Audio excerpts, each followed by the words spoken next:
Hello. Mic check 1 2 3.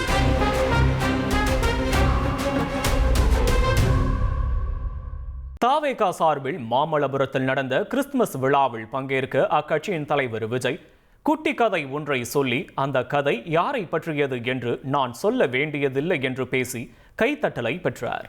ஒரு இளைஞனுக்கு எதிராக தன்னோட சொந்த சகோதரர்களே பொறாமைப்பட்டு அவனை பாழும் கிணத்தில் தள்ளிவிட்டு அதுக்கப்புறம் அவர் எப்படி மீண்டு வந்து அந்த நாட்டுக்கே அரசனாகி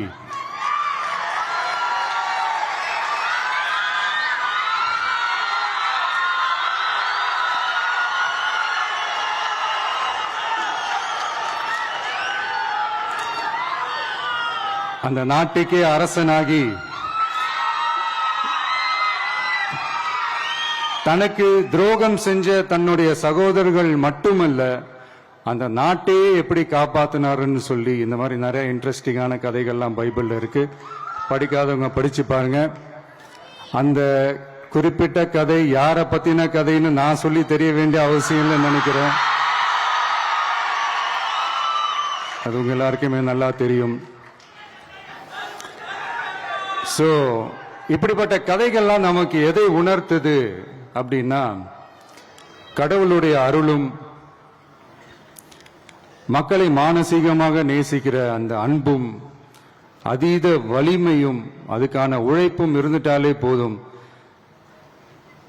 எவ்வளவு பெரிய ஒரு போராட்டமோ ஒரு போரோ இல்லை எதிரிகளையோ ஜெயிக்கலாம் அப்படின்றது தான் இந்த கதைகள்லாம் நமக்கு உணர்த்துது. இந்த விழாவில் நான் ஒரு உறுதியை ஒன்று கொடுக்கிறேன். நாமளும் தமிழக வெற்றி கழகமும் சமூக சமய நல்லிணக்கத்தை பாதுகாக்கிறதுல 100% உறுதியா இருப்போம்.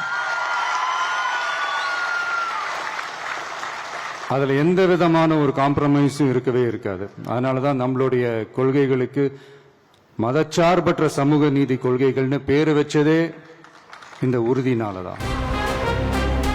Hello. Mic check 1 2 3.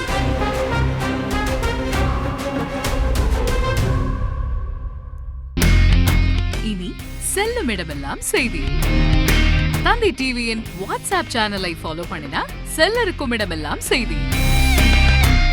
இதோ QR கோட் இப்பவே ஸ்கேன் பண்ணுங்க, ஃபாலோ பண்ணுங்க.